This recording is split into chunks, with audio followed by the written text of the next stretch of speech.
veut dire chanter sa foi dans le monde d'aujourd'hui. Des nouvelles intuitions ont vu le jour, une comédie musicale sur la vie de Dina Bélanger, le projet Présence qui met en musique actuelle des psaumes, le projet Émergence qui fait chanter des jeunes leurs valeurs, de la musique dite engagée. Dans le cadre de l'édition 2008 du festival Dina Bélanger, nous vous offrons une petite enquête dans le monde de la musique chrétienne d'aujourd'hui. Le projet Présence, c'est qu'il y a des chants qui existent, qui souvent sont reliés à la beauté de la Bible. Comme on sait, les psaumes, c'est millénaire, ces choses-là, ça a 3000 ans, hein, et ça n'a pas vieilli quand on entre à l'intérieur.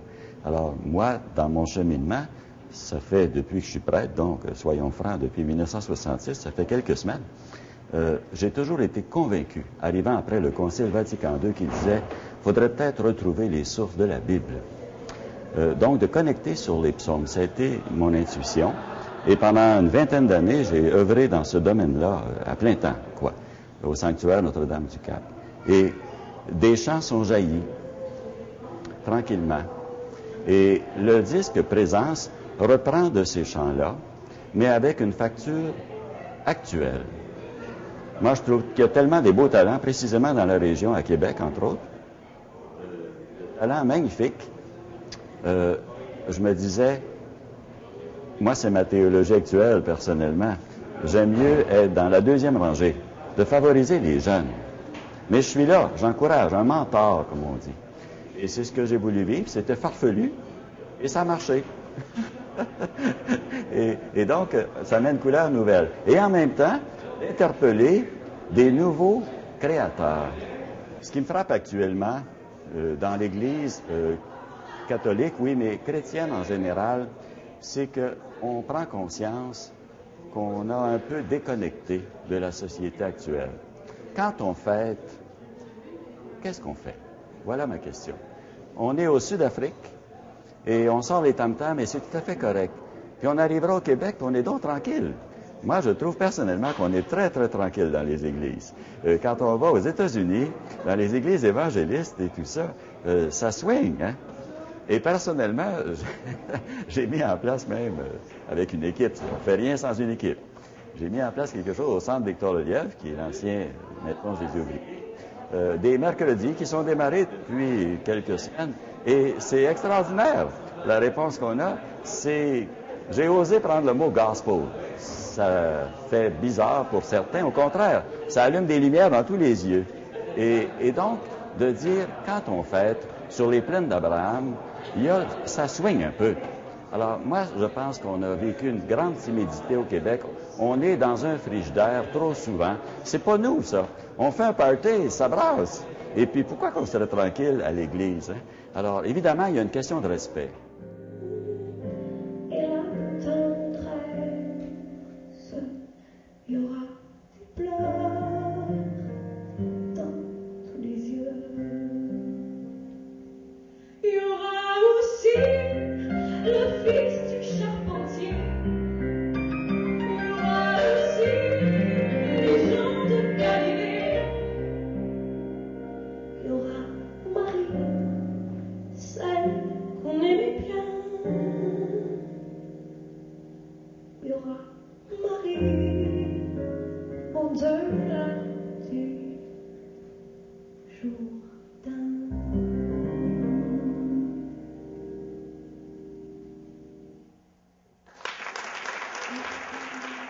Chanter sa foi, c'est ça, c'est que chaque artiste chrétien a sa façon de communiquer sa foi parce qu'il vit dans un environnement qui n'est pas pareil.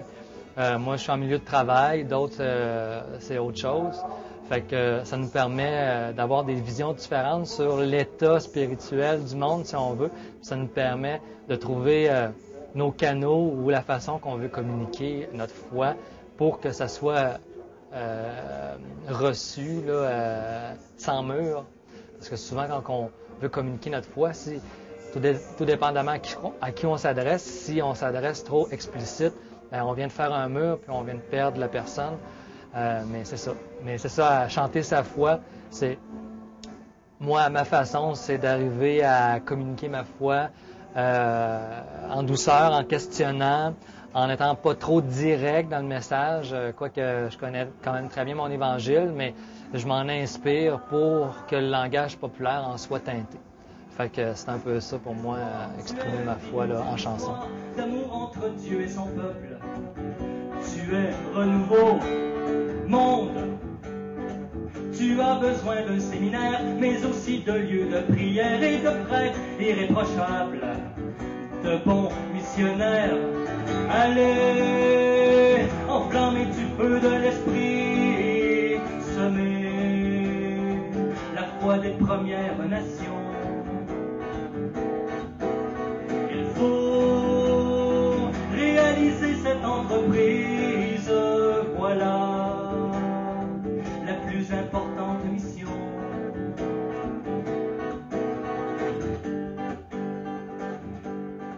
Moi, j'ai fait Émergence 3, j'ai fait la chanson Mendiant d'applaudissements qui se retrouve sur le disque. J'en ai vendu de ce disque-là à tous mes collègues de travail. Bon, Mendiant d'applaudissements, ça le dit pas clairement, mais c'est inspiré un peu de Dina Bélanger, qui, elle, c'est une mendiante d'amour, qui a vécu aussi le spectacle, qui a décidé de rentrer en communauté alors qu'elle a commencé à avoir du succès, parce que, bon, la scène, c'était pas évident pour elle.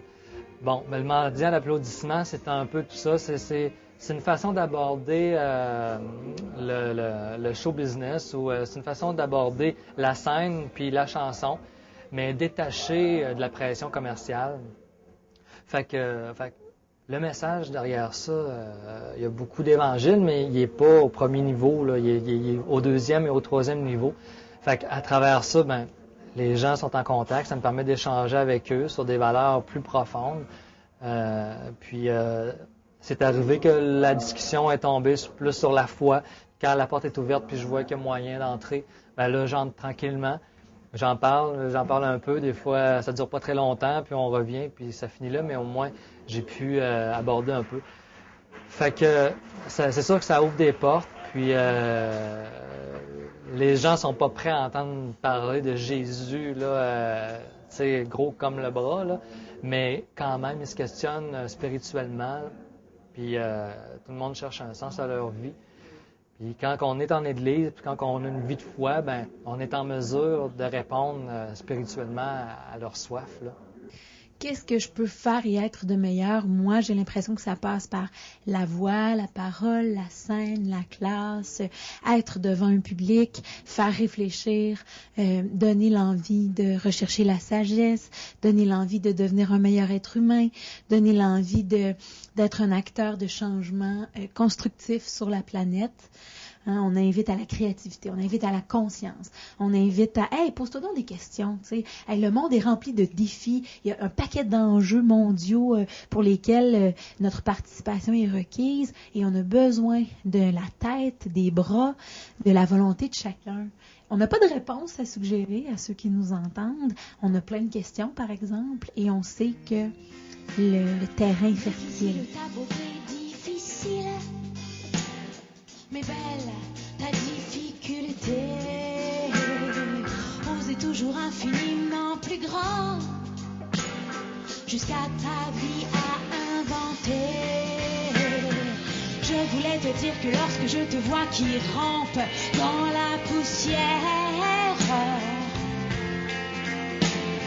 je t'imagine déjà qui te relève à force de toi-même, de moi, de tout. Il y a beaucoup à faire encore pour que ce monde meilleur-là, plus juste, plus respectueux de l'environnement, des humains, existe, continue d'exister, existe de plus en plus. Ce qu'on vit comme projet, ce qu'on vit comme réalisation, ce qui se passe sur scène, l'émotion que ça m'apporte, le plus grand qui se présente, je trouve parfois. Et c'est soit, je trouve que des fois, il y a une phrase que je trouve intéressante, c'est des fois on compose, puis là, dans ma tête, je vais me dire, là, il s'est passé quelque chose, on n'avait rien prévu de tout ça, ça n'avait pas été travaillé, puis finalement, ça donne quelque chose de beau. Moi, je dis, Dieu vient de passer dans la... On l'a pas vu passer, mais Dieu est passé dans entre nous deux, entre nous trois, il est entré par la porte là, il est passé dans le milieu, puis il est reparti. Et si nous étions trompés d'époque, Alors, je me suis mis à rêver avec des élèves qu'on pourrait peut-être présenter la figure de Dina Bélanger à travers les arts de la scène, puisque c'est son art à elle. Vous savez que Dina Bélanger, c'était une artiste de grand talent, une musicienne de grand talent, une grande pianiste. Alors, c'est comme ça, de fil en aiguille, que le projet s'est tissé. Au départ, je vous dirais que j'étais assez catégorique. Je me disais, il faut vraiment trouver des façons nouvelles, il faut élaborer des nouvelles façons de faire connaître un personnage religieux. Et tranquillement, je me suis rendu compte que c'est dans l'équilibre que tout doit se faire. Donc, dans le cas de Dina Bélanger, on s'est intéressé à son histoire, on a tout relu sa vie, on a relu l'histoire de Québec et on s'est posé la question, comment, en 2008, présenter la vie de cette bienheureuse pour que ce soit intéressant, pour que ça rejoigne le grand public. Et c'est au travers des arts de la scène et de la comédie musicale qu'on a réussi à le faire. Et on s'est dit, à la grâce de Dieu, on verra ce que ça donnera. Je vous dirais que beaucoup de gens ont essayé de nous décourager, beaucoup de gens nous ont dit, voyons, là, la vie d'une bienheureuse en comédie musicale, ça pognera jamais cette affaire-là.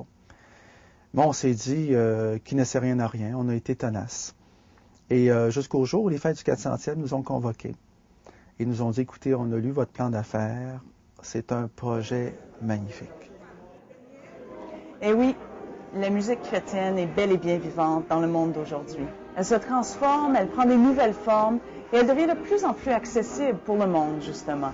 Restez donc à l'écoute. C'était Débra Violette pour Lumière du monde.